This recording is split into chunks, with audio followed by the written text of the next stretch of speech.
I'm back. Right. So do you, okay, for one, so I just started the YouTube live stream. I hope you're fine with it. Like, I'm back.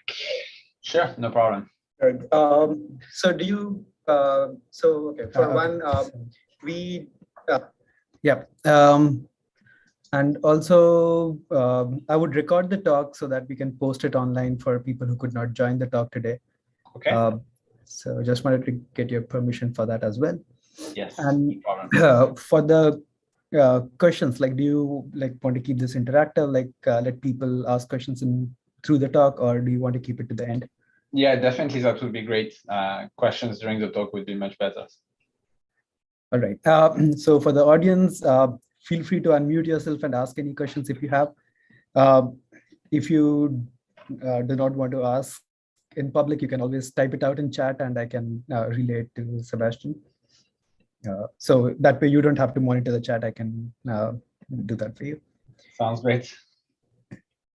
All right. So maybe we should start. And what is the format? So I should finish by at the end of the hour? Yeah. So okay. About an hour. Yeah. Okay. So.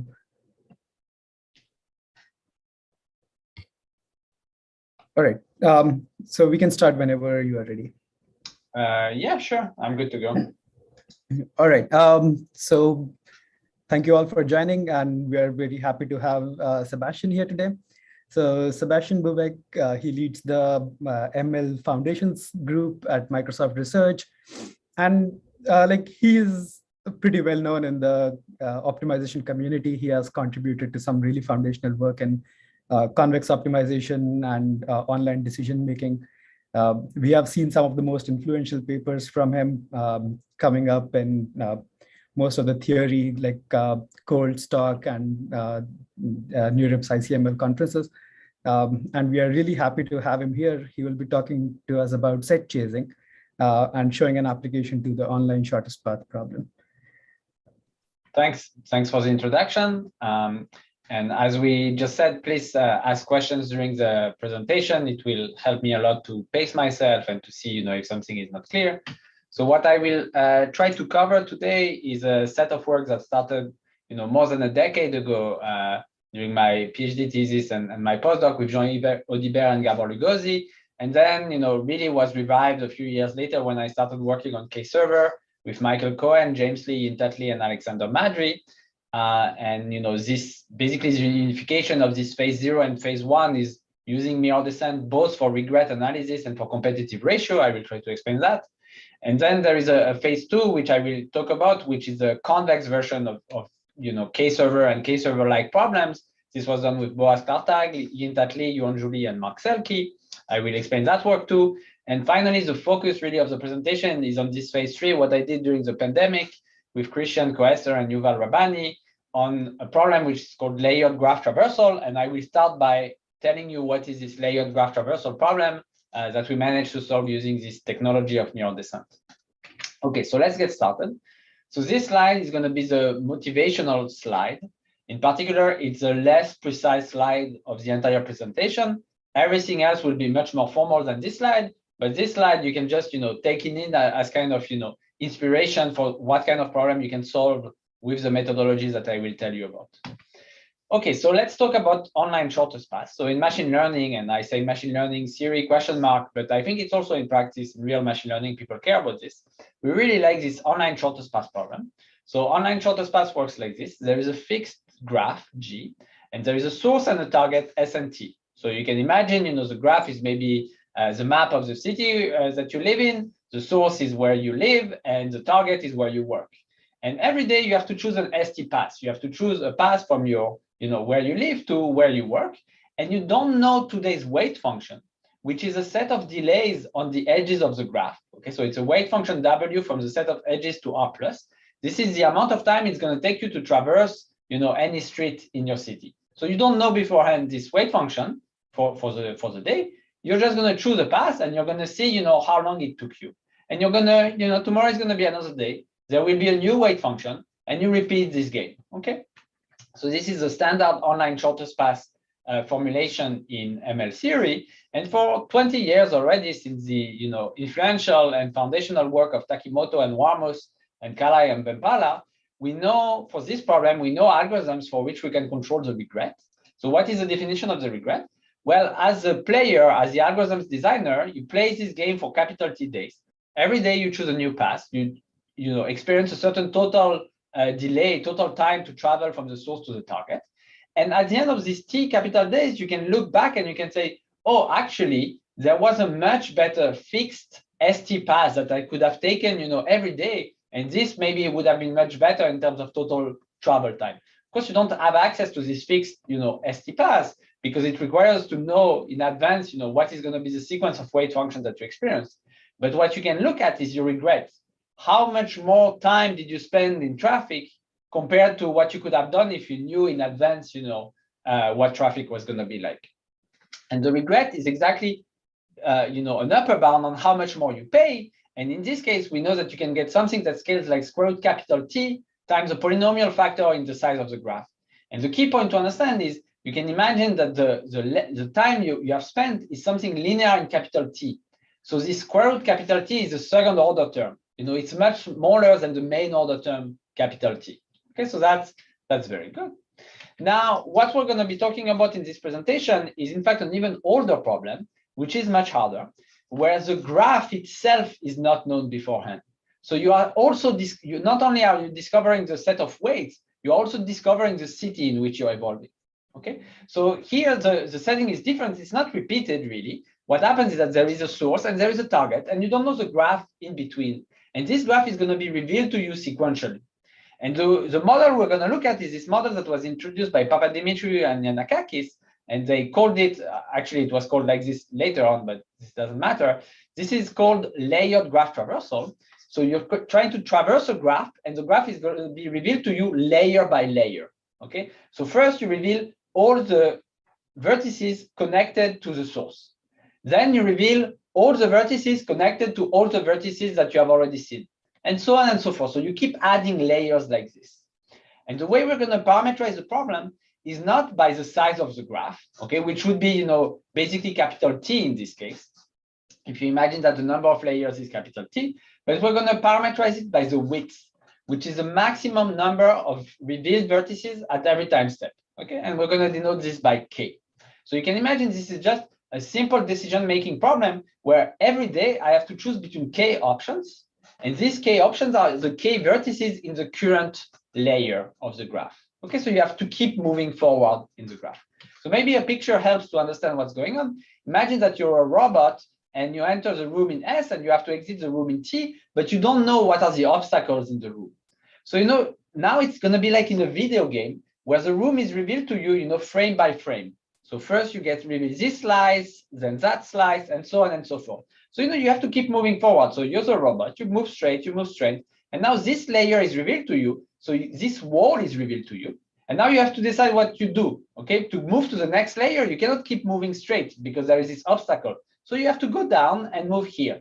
So you see, you're doing, the trajectory you have chosen is go straight, go down, go straight. So this is longer in terms of length than if you had, gone straight in straight line to this point. Okay, so you're experiencing some regret for not knowing in advance that there was a wall there. Okay, so you could ask the same type of regret question. Now it turns out that regret in this scenario is too much to ask for. You cannot control the regret, but what you can control is the competitive ratio. So instead of saying that you're going to travel a total distance which is comparable to the shortest path between S and T, okay, the smallest path between S and T, plus a little bit, you're going to say you can do as well as the shortest path up to a multiplicative factor. Okay, so this is, instead of small regret, we're going to ask for competitive ratio. And it's very easy to see that, you cannot control the regret. Just imagine in this layered graph, imagine that you start at the source, and then there are two paths that starts growing from the source. Okay, so two vertices are revealed at distance 1, you move to one of them, and now the vertex where you moved, it keeps being hit by edges of length 1, whereas the other guy keeps being hit by edges of length 0. It's like when you are, at the grocery store and you are, in your line for the cashier, and your line is never moving, but the other line keeps moving. So then, at some point you have to be like, okay, I have seen enough of this. I'm going to move to the other line. And of course, you move to the other line, and now suddenly it's, the previous line that moves very fast and your line that is stuck. So you see that you're going to have to keep moving. So of course, the shortest path also keeps growing, but you pay at least a factor 2. So I hope this example is clear that you cannot hope to have regret, but you can hope to have competitive ratio.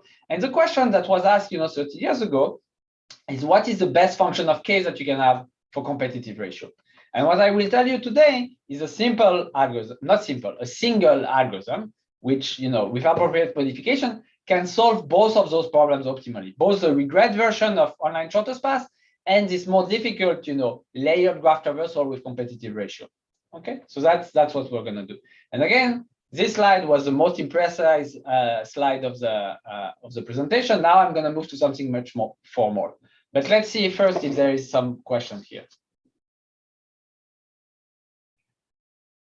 Okay, so if no question, then let me move on to the next slide, which is going to be about selection and selector.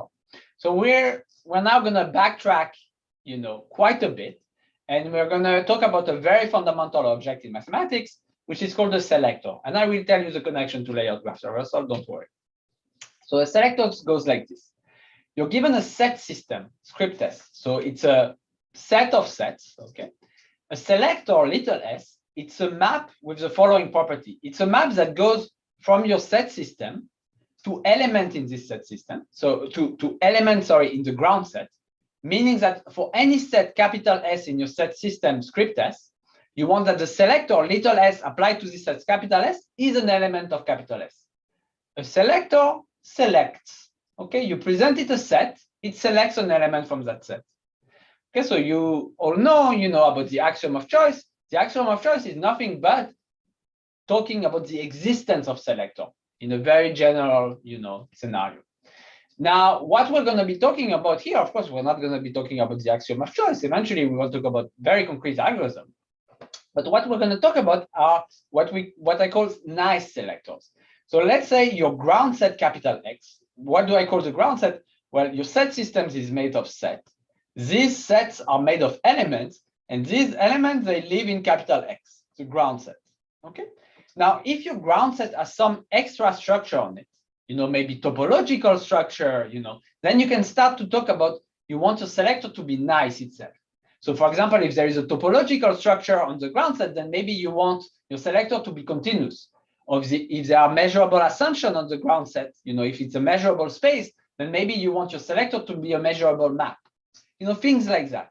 Now, of course, we're not going to talk about topology or measurability. We're going to talk about something much more concrete. What is it going to be? Well, for us, the ground set X is going to be a metric space. It's going to be the graph. It's going to be the set of vertices in the graph. And if you have a metric space, then a natural notion of being nice is being Lipschitz. Okay. So what we're going to care about is a case where capital X is a metric space, such as, if it's the vertices of a weighted graph.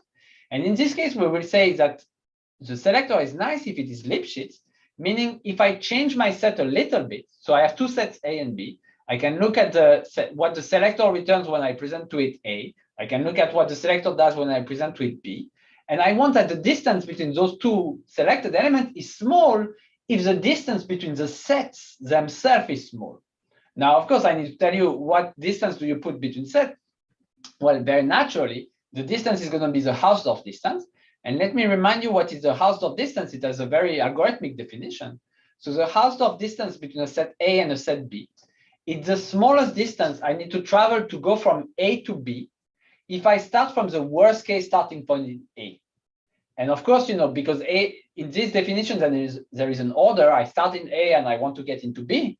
And there is no order in the distance, it has to be symmetric. So I symmetrize also this definition. Okay. So it's the smallest distance I need to travel to go from A to B and symmetrize over A and B. Okay, so this is the notion of Hausdorff distance. So imagine I have a set A and I change it a little bit, then I want my selected element to also change a little bit. Okay, and capital A is a Lipschitz constant.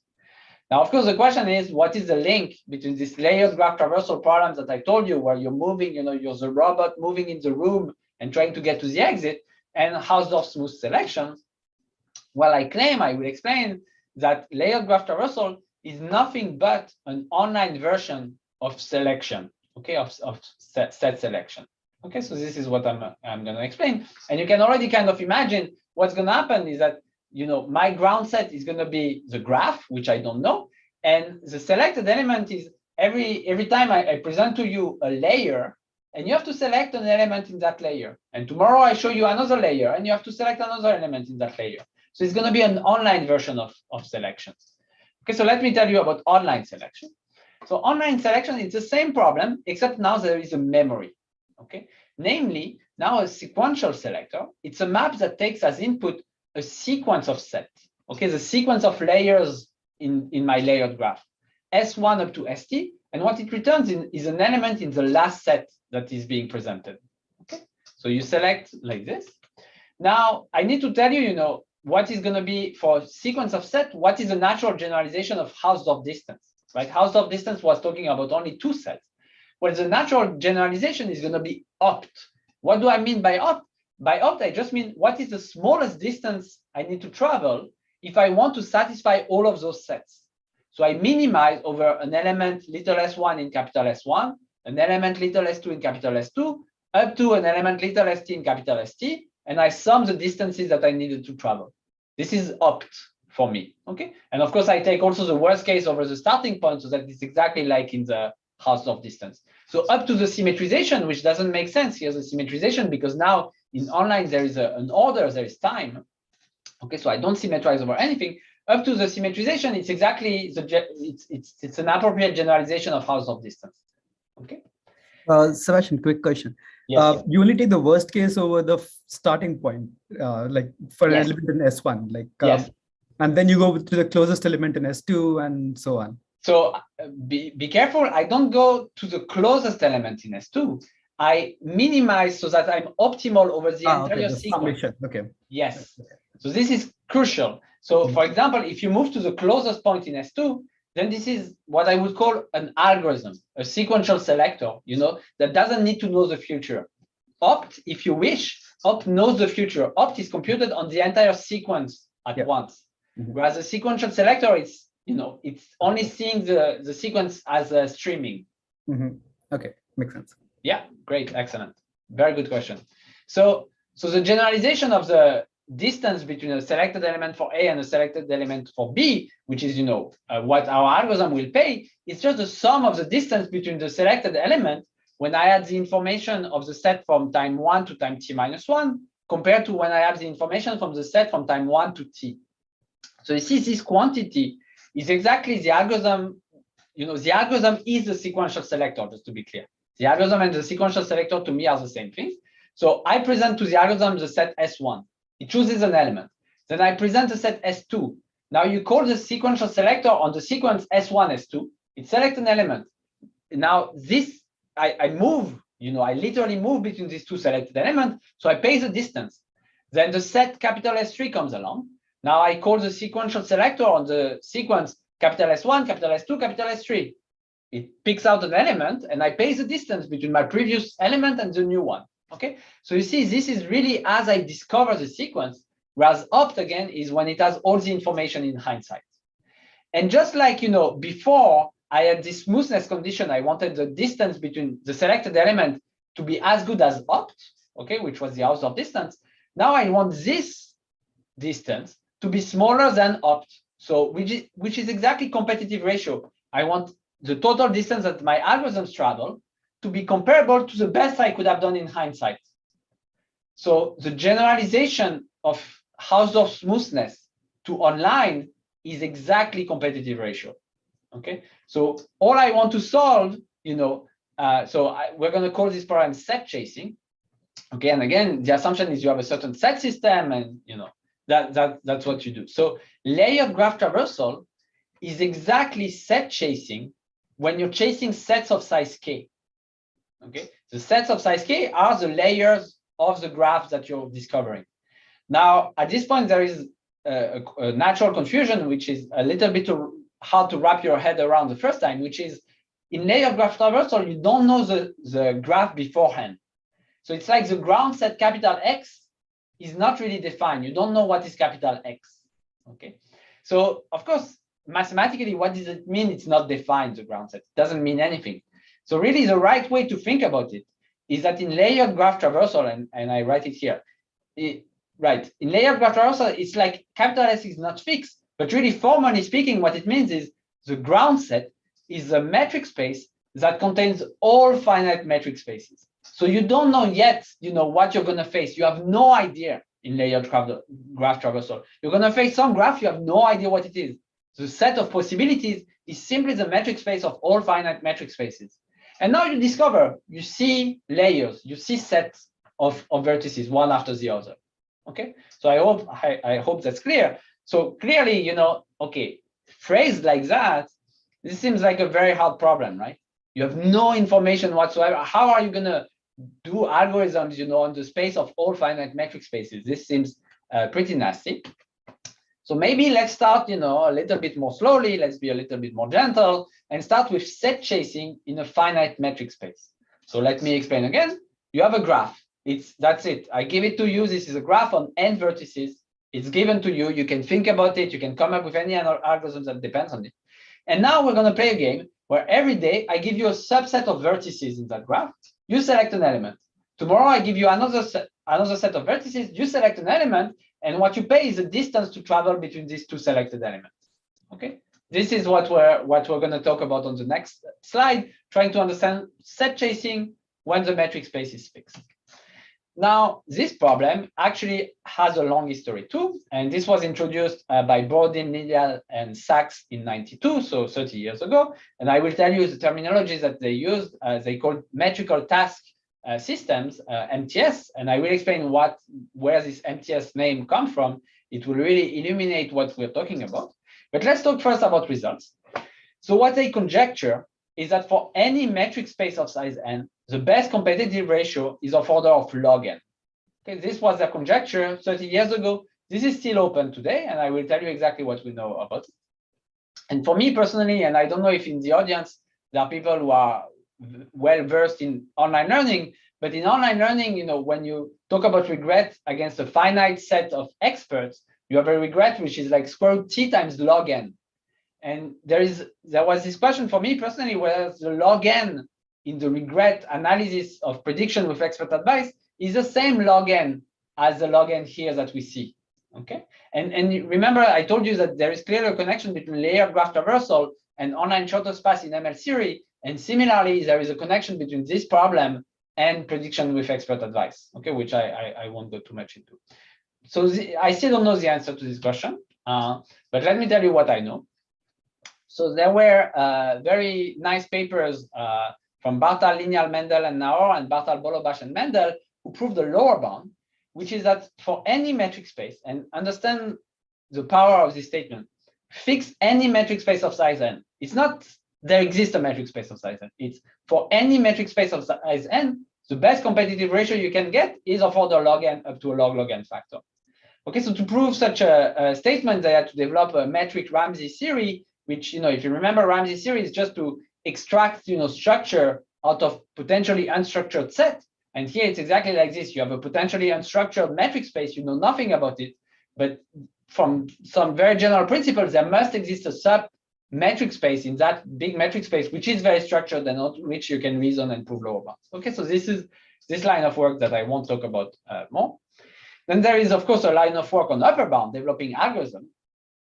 So Fiat and Mendel in 2003 had a bound, and we improved it in our work with Michael Cohen, James Lee, and Intat Lee.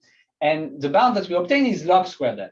Okay, and it only improves up a log n compared to the 2003 paper, but more than shaving off a log n, really it introduces, the mirror descent framework, which I will talk about. Okay, so this is the state of the art on this problem. Okay, so now before I move on, like the conclusion of this slide is, okay, even chasing finite, metric spaces, so chasing arbitrary sets in finite metric spaces, this also seems very hard. So next, I'm going to try to simplify even further the problem. Eventually, I want to get to a point where we can actually solve the problem, and understand what's going on, and then maybe trace back and get a solution to the harder questions. Okay, so everything that I talked about so far, it's about set chasing, it's pretty abstract, but in fact, there is a slightly more concrete version of these problems, which you can call function chasing. And metrical task system, which is the name that they gave in Burdin, Lineal, and Sachs paper, is exactly this set chasing version, function chasing version. So instead of having a set request, okay, you can imagine I present to you a set, and this is a requested set, and you have to select an element. Instead of having a set request, you can have a cost function, okay? And now the terminology is like this. The ground set capital X, this is your state space. You're a robot, and these are the different states in which your robot can be. Now, I tell the robot, today you have to complete a certain task. This task is being represented as a cost function, and it tells you if you want to complete that task in state little x, it's going to take you time ct of little x. Okay, so this is the completion time of the task that is being presented to you at time step t. Now you're the robot, you were in state xt minus 1, and you're being presented with this new task ct. Now you can decide, okay, maybe you need to update your state before you start to complete the task. So you can move to a new state xt, and you're going to pay, the distance of updating your states, plus the completion time in the new state. Okay. So of course, when the cost function is the indicator of a set, plus infinity outside and 0 inside, that's exactly set chasing. And this is more general, but in fact, it's equivalent. It's not strictly more general. Okay. So this is called metrical task systems. And I won't talk more about function chasing, but everything that I mentioned applies also to function chasing. Okay. All right. So fixed space is not even fully resolved. Is there an easier case? And just like in online learning, if you know about online learning and you want to solve prediction with expert advice, you have to be a little bit clever. You have to invent, multiplicative weights or hedge, or you have to do something non-trivial. Is there a case where you don't have to do anything non-trivial? Yes. When the situation is convex. If you know about online convex optimization, I would say online convex optimization in a way is kind of trivial. You just do gradient descent. Okay. So what would be the convex? Like, is there a convex version of everything that I'm talking about? Well, of course there is. What about the case where the set system is the set of convex sets, right? What about chasing convex sets? Every day I present to you a convex set. You pick a point in that convex set. Tomorrow I present to you another convex set. You pick a point in that other convex set, and you keep, doing that. And of course, as was proposed before, for example, you could think about what the greedy algorithm does in this case. Okay, so that's what I'm going to do on the next slide. I'm going to keep, zooming in on simpler and simpler problem until eventually I can solve it. So next we're going to talk about convex set chasing. But is there a question on this slide?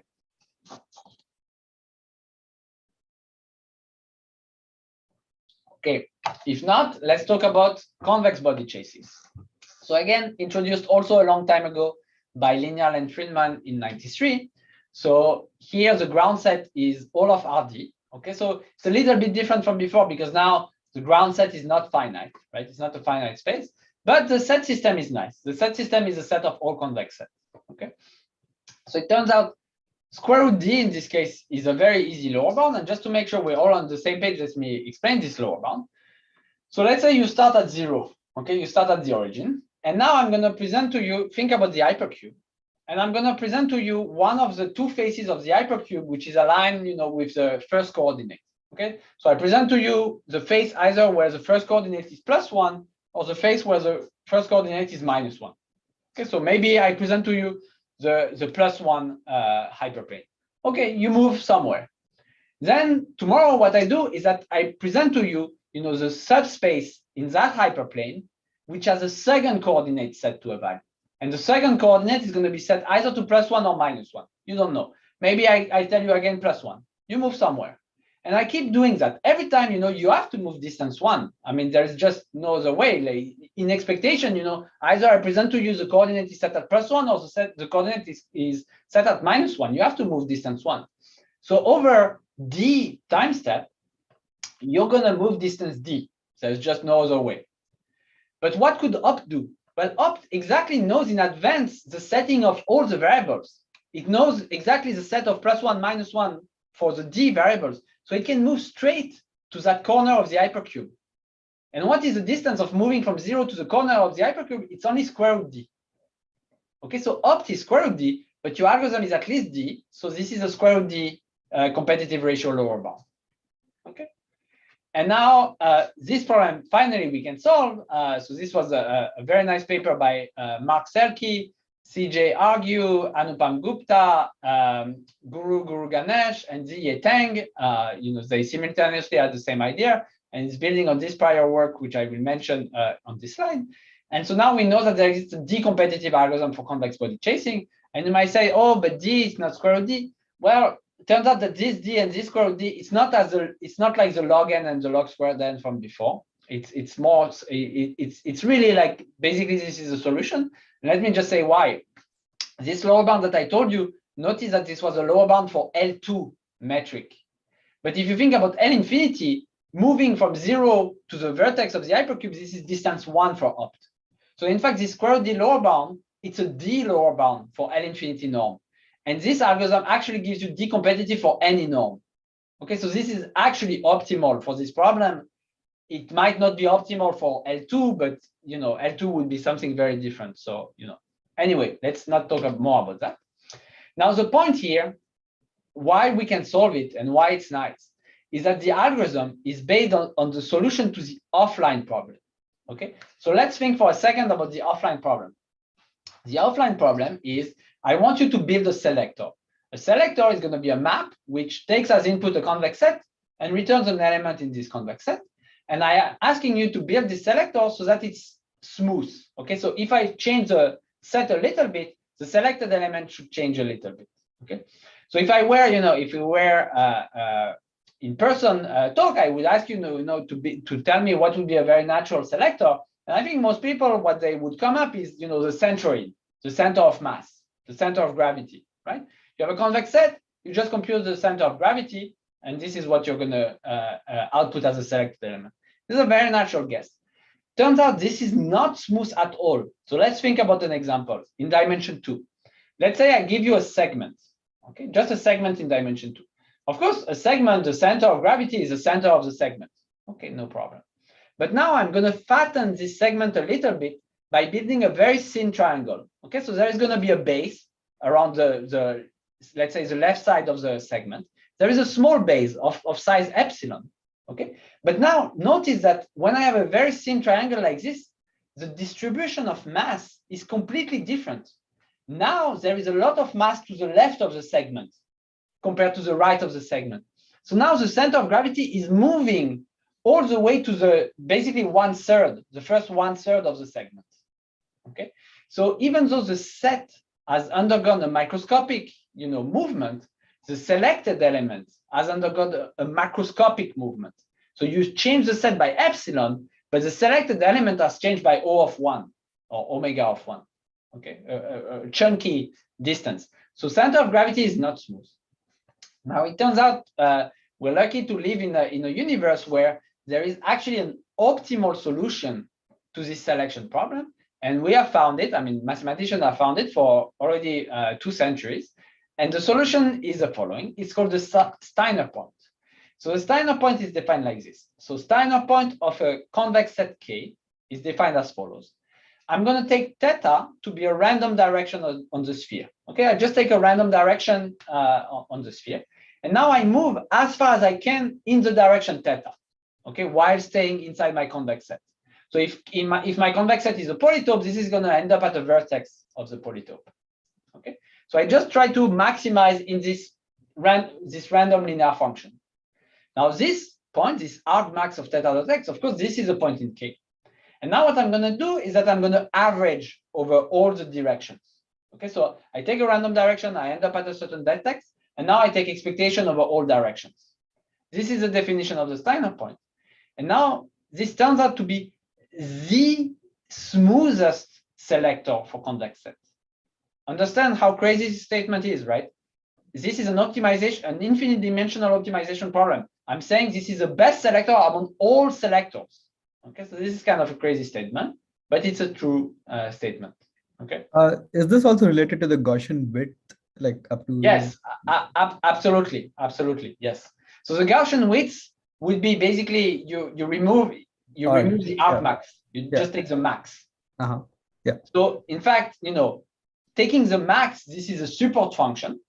Taking the max of theta dot x, this is a support function of at theta. and the argmax is the gradient of the support function. So this is exactly the expectation of the gradient of the support function, whereas the mean width would be the expectation of the support function. And in fact, how you analyze this is exactly you relate the expectation of the gradient to the expectation of the function, just using integration by parts. I mean, the divergence theorem, So just by using the divergence theorem, you can relate the expectation of the gradient to the expectation of the function itself. So that's how you prove smoothness of this thing. Okay, so this is just this line, which I'm going to skip because it's not the main point, but you see that in just one line, you can prove that this is D smooth. Okay, so the L2 distance between the Steiner point of K and the Steiner point of K prime is less than D times the Hausdorff distance between K and K prime. And for this statement, you exactly use that the mean width or the Gaussian width is smooth with respect to the Hausdorff distance. Okay, excellent question. Now the point is, because this analysis is so simple, it's very easy actually to generalize it at least to the nested case of convex body chasing. So understand the nested case is, I give you a convex set, you select a point, then I give you a convex set inside it, you select a point, then a convex set inside it. I keep giving you this nested sequence. And even that case was open for a very long time. And the Steiner point gives you directly a decompetitive, algorithm for nested convex body chasing. And for nested convex body chasing, it's very natural to do what you suggested before, to do greedy.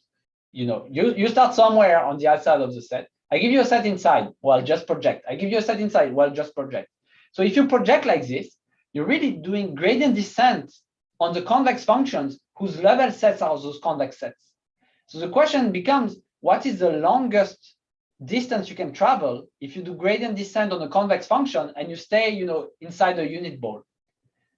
This is a beautiful question, I think, also, and I could give a 1 hour talk just on that question. Turns out the answer is not what you expect. It can be exponential in the dimension. So actually, you can construct convex functions whose length of the gradient flow of that convex function is 2 to the d, where d is the dimension, and yet you stay inside the unit ball. Okay, so it's very, very surprising, and we believe 2 to the d is optimal. Anyway, this is an entirely different talk. I'm happy if somebody has a question at the end on this to talk about it. But let's go back to Steiner Point. Okay, so Steiner Point gives you a solution for nested convex body chasing, but for non-nested, of course, you need to do something different. And for non-nested, basically what you do is you do a version of Steiner Point, but which is based on the work function. So what I'm going to tell you now is 2 words. I'm going to explain work function, and I'm going to explain follow the perturb leader. Okay, so these are the 2 words that I want to explain to you. So what is a work function? So the work function is a very simple object.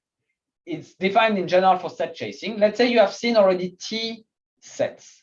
Okay, now you can ask the question for any point in your metric space, what is the total distance I needed to travel if I want to end up at this point at time step T?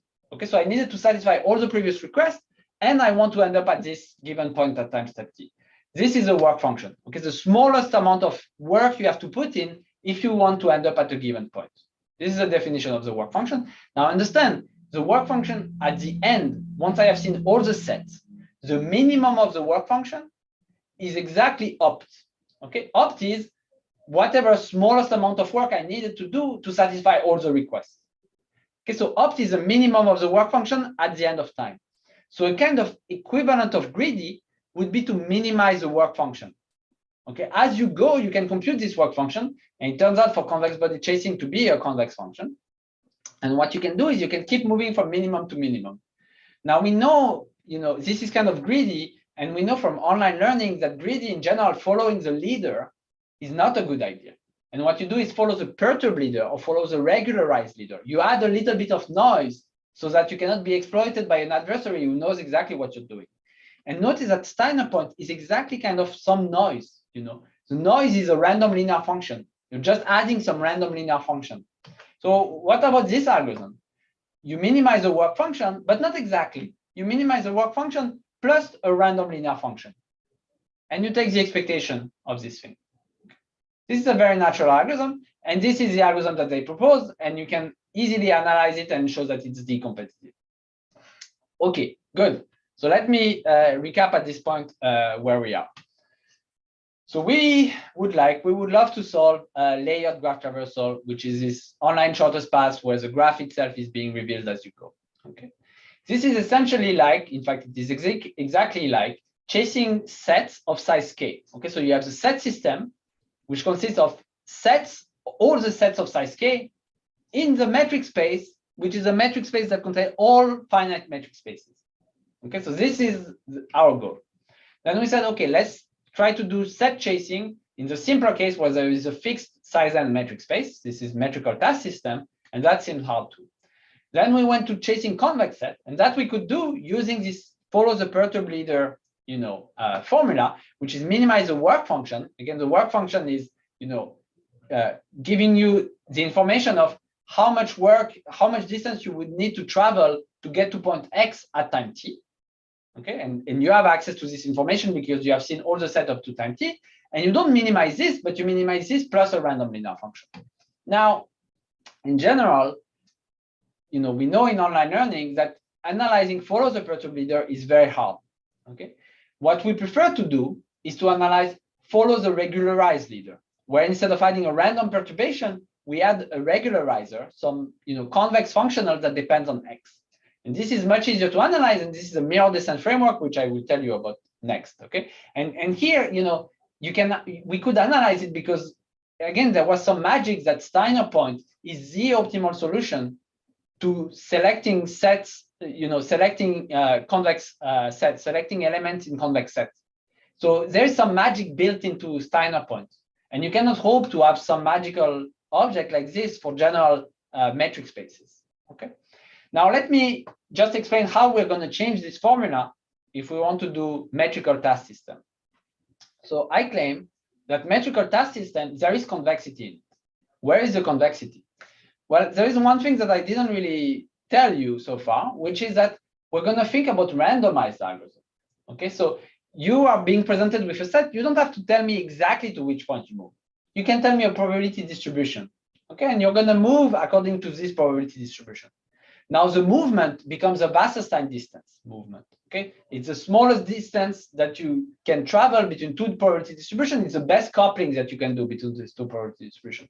I won't get too much into this, but there is this Wasserstein coupling behind the hood. So now, what is metrical task system? I have a set. I have a metric space of size n, and I need to describe a probability distribution over the vertices of this size n metric space. This is nothing but a point in an n-dimensional simplex. Okay, that's what it is. Now, what is a set request? A set request is exactly telling me a subset of coordinates that my probability distribution needs to be supported on. So geometrically, this is nothing but a face of the n-dimensional simplex. So metrical task system is in fact a convex body chasing problem where you have to stay inside the simplex, and I'm presenting you faces of the simplex. That's it. This is MTS. Okay, very simple. But now what's the catch? The catch is convex body chasing. We have seen that you can be n competitive, where n is a dimension. And for this problem, you want to exploit the geometry and the fact that it's much simpler to get log n competitive. And if you know about online learning, you have seen this type of exponential improvement. This is exactly what happens when you try to do online convex optimization and you apply it to prediction with expert advice. You're going to depend linearly in the number of experts. But then if you're clever and you invent multiplicative weights, you will be log n, like it will only depend in log the number of experts. And how can you be clever like this? You just have to realize that gradient descent is in L2 metric. And really what you care about is the L1 metric, because you're working on the simplex, you care about the L1 metric. So instead of doing gradient descent, you need to do this mirror descent thing, where you change the geometry according to L1 instead of L2. So the question is, can we do something like that? Where is gradient descent in this formulation? Where is mirror descent? And what we're going to do is, again, follow the regularized leader. So instead of adding a random linear function, we're going to add a regularizer phi of x. So we're going to minimize the work function plus a potential term, a regularizer term, phi of x. This is what we're going to do. Okay, and this formula is nothing but mirror descent. And on the next slide, I remind you what is mirror descent. And what I will do is that the next slide is self-contained. It's a reminder of what is mirror descent. And then the slide after that, I explain how to use mirror descent for set chasing. And then basically I will conclude. Okay, but let's already see that we're on the same page on what is the plan and if there is any question on this slide.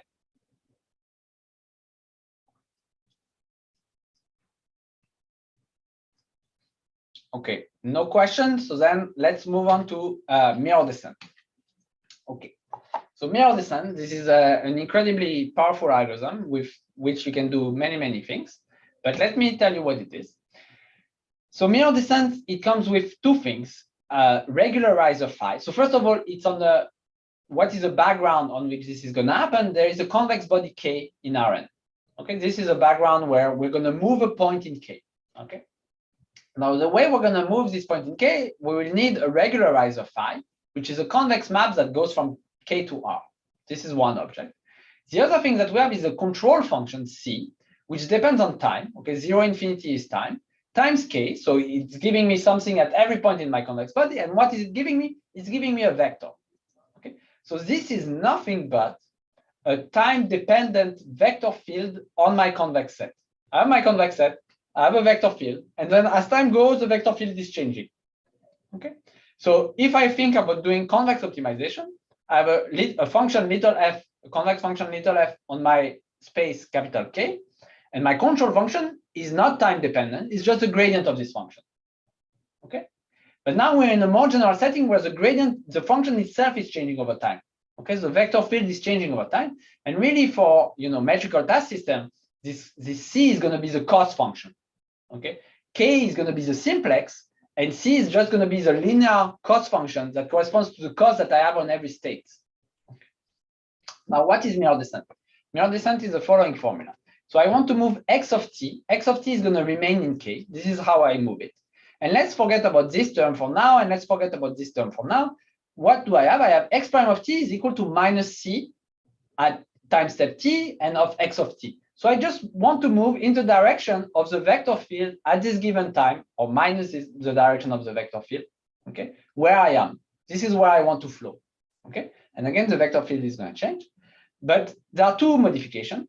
One of them is, instead of moving with respect to the Euclidean structure, what I'm going to do is that I'm going to move with the structure that is given by the Hessian of this mirror map phi, okay? So if you want, it's really like I'm embedding my space K with a Riemannian structure. I have a Riemannian manifold where at every point I have an inner product which is given by the Hessian of this function. Okay, so instead of measuring distances according to like the norm would be the sum of the components squared, what I do is if I have a vector H, the norm of H is really H transpose the Hessian of phi times H, Hessian of phi at X. So a vector H, it has different size depending on where I am in the convex set.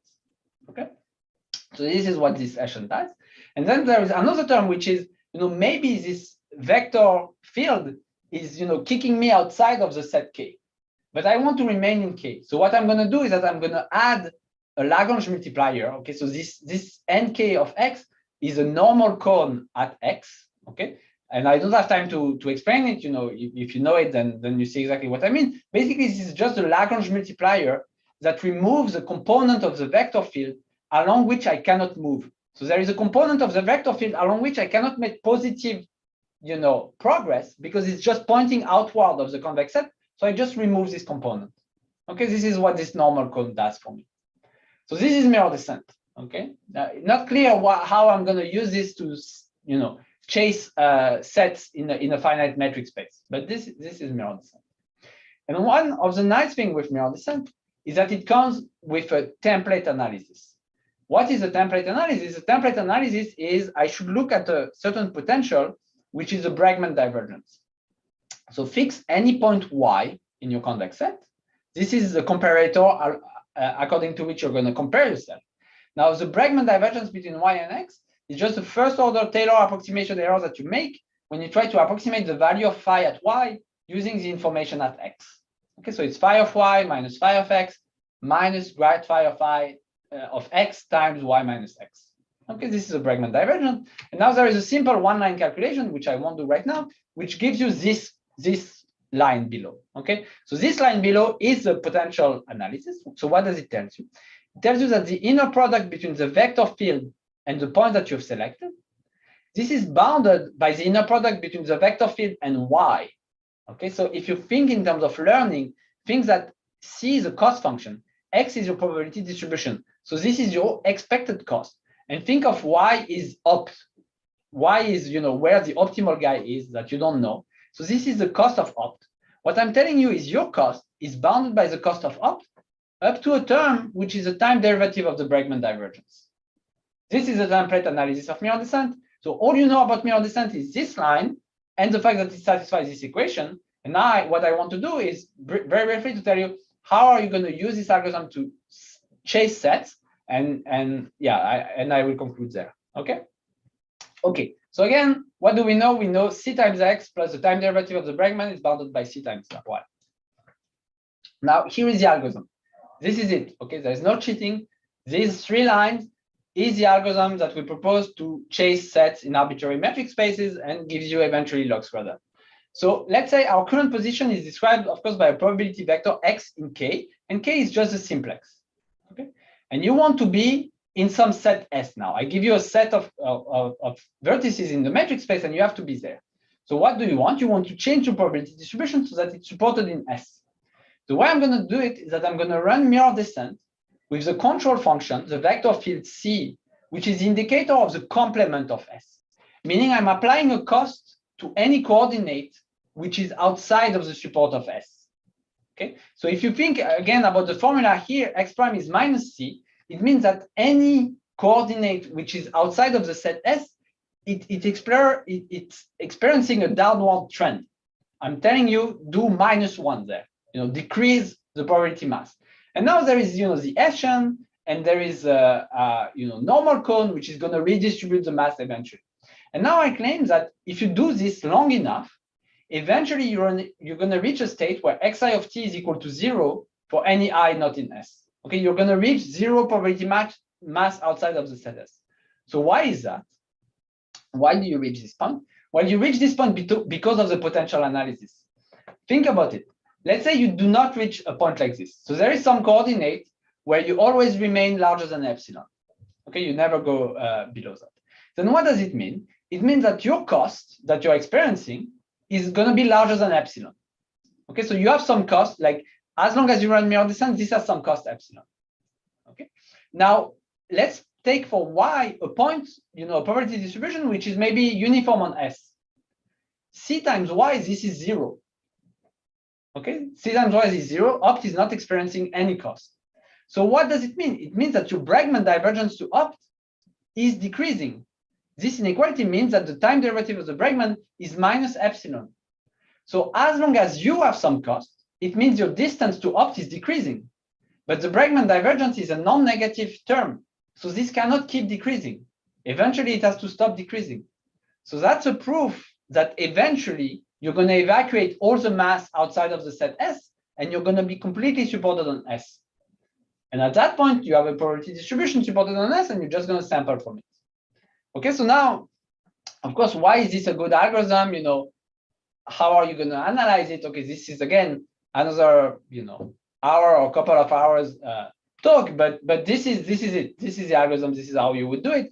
And let me just say that the punchline for layered graph traversal is that you can use again this algorithm, but now the Bregman divergence, the mirror map that you choose is going to be evolving. It's going to be time dependent. Basically, because the metric space is revealed to you online, you're going to also change your mirror map. And so you have to account for the change in the mirror map in the analysis. And this is, something that you have to do. So let me skip all the analysis, all of this, and let me just get to the conclusion slide. Okay, so what have we seen together today? We've seen a decompetitive algorithm to chase convex sets in RD.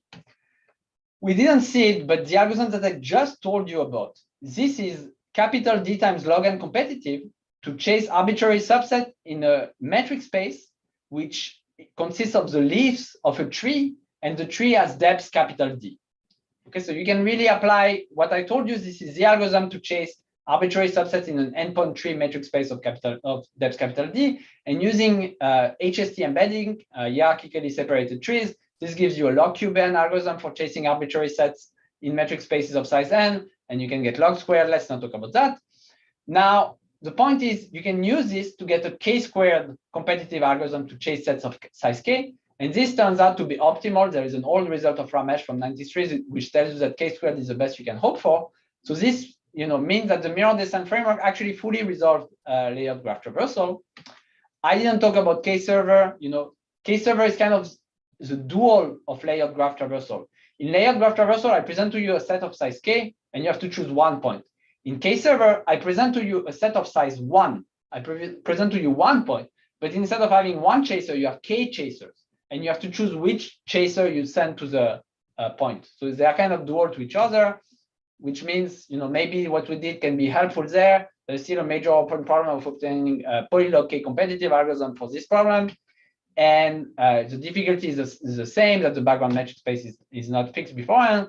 And maybe let me conclude just with this high-level perspective, which is all of this was enabled by using entropic regularization. So I didn't talk about it, but the entropy appear as a convex version of the L1 norm that you need to put into mirror descent in order to control the movement cost. And it's incredibly powerful, but also very resilient, because this entropic regularization, we can do it even when the metric space is changing online. So it would be very interesting to see where else we can use this. Okay, I'm gonna stop here and see if there are questions. Are there any questions? I have a quick one. So in the analysis, like for the convergence, do you also get a like a bound on the Bregman divergence, like how, or like the rate at which you converge? Right. Or... So yeah. So okay, good. So the way I use the Bregman divergence here was only like kind of abstract. It was saying because it keeps decreasing, eventually I have to be outside of the set. Now the way you use it in these problems is, I mean, everything is about analyzing this potential, but what happens is you can think that opt is also moving, because I told you that opt is maybe distributed uniformly over the set S that you're currently looking at, but the set S is going to change. So you have to understand now, not only the Bregman divergence is between Y and X, and mirror descent tells you, okay, the Bregman divergence behaves nicely when X is moving according to mirror descent. But now in this set of problems, Y is also going to change. So you have to relate the change in the potential with respect to Y to what happens to the value of opt. So this is, another key thing that you have to do. Okay. Yes, sounds really hard. It's actually not hard at all. It just turns out to be the right perspective on the problem. But of course, if you've never thought about it, yes, it's different from the usual. But it's not hard. Like for example, on MTS, on metrical task system, like the proof is a page. It's a solid page, but it's a page. Maybe 2 if you are careful, but it's really not hard. I mean, what was hard is to come up with everything and that everything works. But eventually, the calculations are not difficult. Okay.